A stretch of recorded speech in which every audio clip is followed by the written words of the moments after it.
নমস্কাৰ ছাত্ৰ ছাত্ৰীসকল আজি আমি ক্লাছ 8ৰ সাধাৰণ গণিতৰ চেপ্টাৰ 2 অধ্যায় 2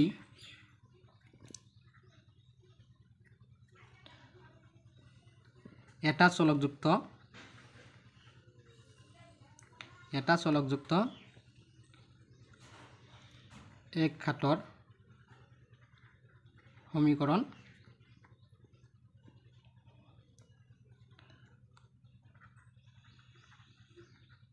first degree equation in one variable chapter আৰম্ভ কৰিম তো চেপ্টাৰটোৰ সাৰমৰ্ম আমি বুজিবলৈ চেষ্টা কৰিম প্ৰথমতে সমীকৰণ মানে একচুয়ালি কি সমীকৰণ বা ইকুৱেশ্যন সমীকৰণ হৈছে দুটা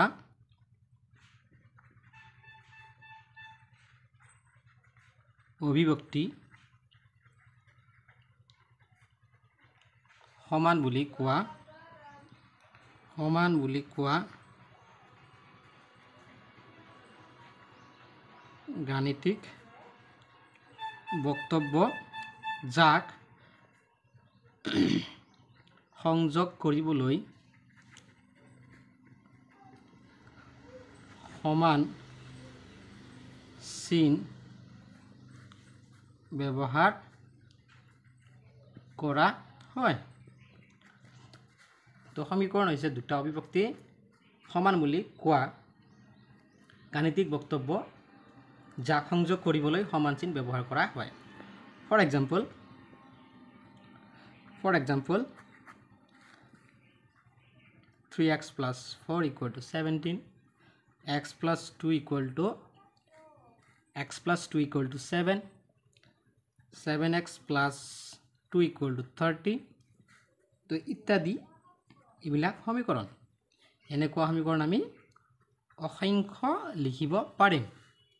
এতিয়া কথা হল 3x plus 4 equal to কি দিয়া আছে 17 অৰ্থাৎ এই সমান চিহ্ন ইয়াতে দুটা পক্ষ বনাই দিছে এটা সোয়া সমান চিহ্নৰ বাওফালে যাক আমি বাও পক্ষ বুলি কম বাও পক্ষ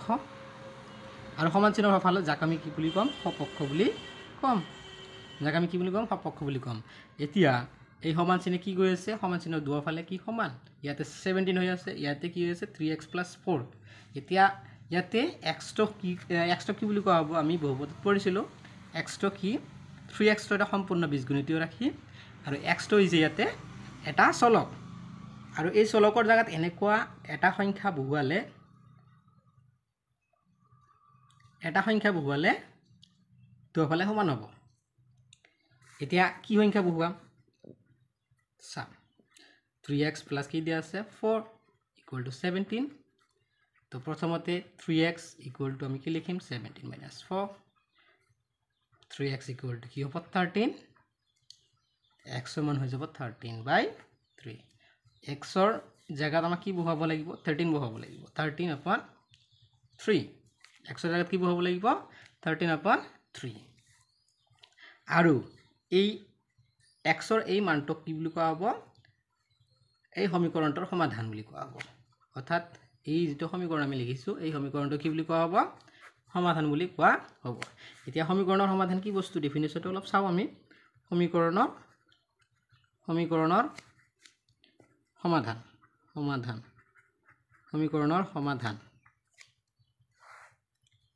এবা সলিউশন of a equation সমীকৰণ এটাত চলকৰ যি মানৰ বাবে সমীকৰণটোৰ দুয়োপক্ষ সমান হয় এই মানটোক কোৱা হ'ব সমীকৰণটোৰ সমাধান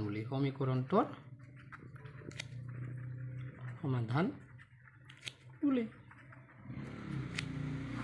এতিয়া আমি যে ওপৰত সমীকৰণ এটা লিখিছিলোঁ 3x + 4 = কিমান 17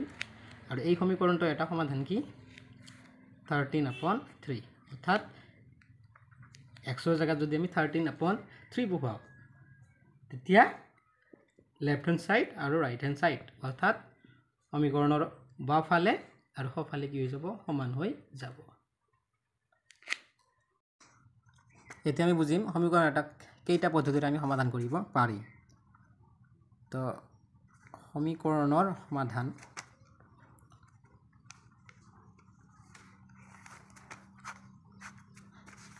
সমাধান আমি দুটা পদ্ধতিৰে সমাধান কৰিব পাৰি এটা হৈছে সমান মানৰ বস্তু সমীকৰণটোৰ দুয়োপক্ষত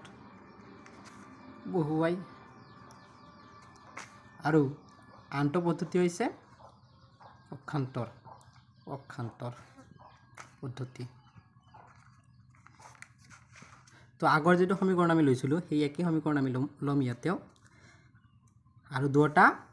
পদ্ধতিতে আমি সমীকৰণটো সমাধান কৰিবলৈ চেষ্টা কৰিম তো মেথড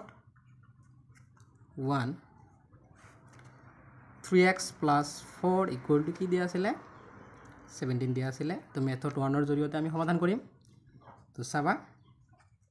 3x + 4 আমাক কি কৰিব লাগিব সমান মানৰ বস্তু সমীকৰণটোৰ বাওঁফালে বহুৱাব লাগিব সোঁফালে বহুৱাব লাগিব তো 3x + 4 ইয়াতে কৰিম আমি -4 ইয়াতে 17 - 4 হৈ যাব +4 - 4 কেনসেল কৰি দিলো 3x = কি থাকিব 13 থাকিব x = কি 3x = কি থাকিলে 13 এতিয়া 3x = কি থাকিলে 13 এতিয়া 3 টো আমি কেনসেল কৰিম 3 ৰে হৰণ কৰিম ইয়াতে আমি কি কৰিম 3 ৰে হৰণ কৰিম 3 কেনসেল হৈ গল x মান কি হল 13/3 একেদৰে মেথড 2 এটো একেবাৰে সহজ মেথড 2 পক্ষান্তৰ পদ্ধতি এটা পক্ষৰ পৰা আন এটা পক্ষলৈ আমি কি কৰিম কিছুমান ৰাশি বীজগণিত ৰাশি আমি ট্ৰান্সফাৰ কৰিম 3x + 4 = 17 3x = কি হ'ব 17 +4 সমান চিহ্নৰ ফালে গ'লে হ'ব -4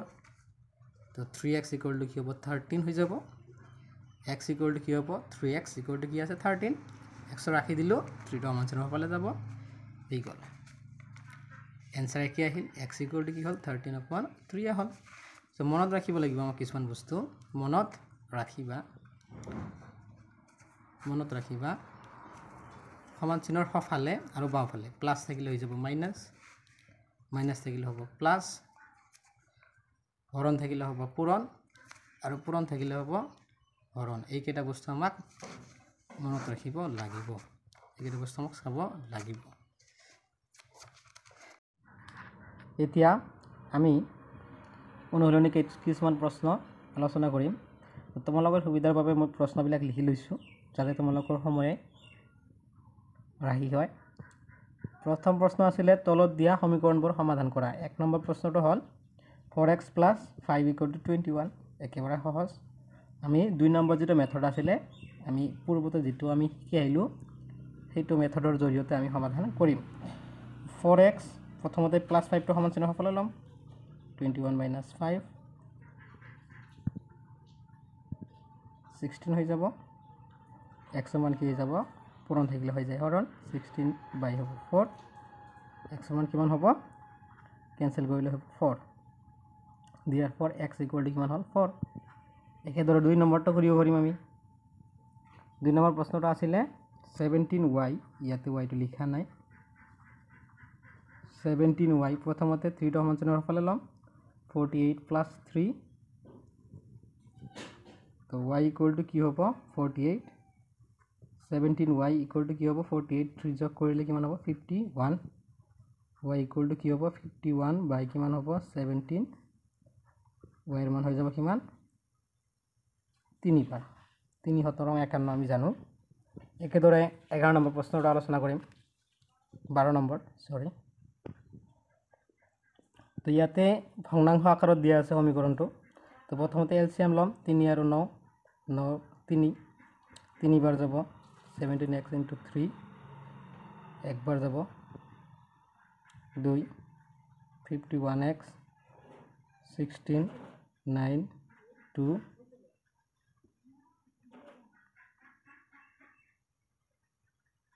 9 into 2 51x equal to কি হ'ব 16 equal to 18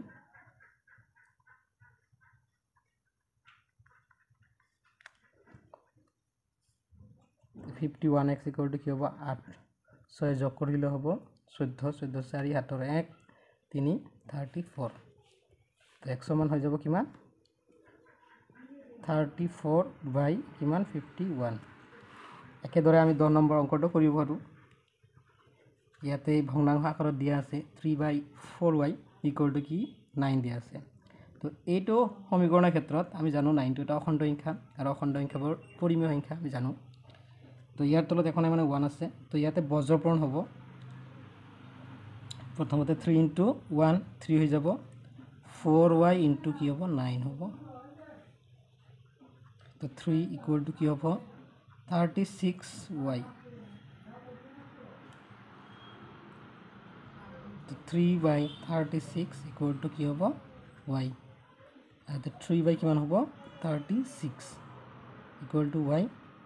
লঘিষ্ঠ কৰিলে হ'ব 3 ৰে 3 একবাৰ 3 ৰে 6 30 যাব 12 বাৰ তো 1/12 equal to y তো এনেকৈ আমি সমীকৰণবোৰ সমাধান কৰিব পাৰোঁ আজিৰ কাৰণে ভিডিঅ'টো এইখিনিয়ে ভাল পালে কমেণ্ট শ্বেয়াৰ কৰিবলৈ নাপাহৰিব আৰু কিবা যদি ভুল দেখা পায় তো কমেণ্টত জনাবলৈ নাপাহৰিব ধন্যবাদ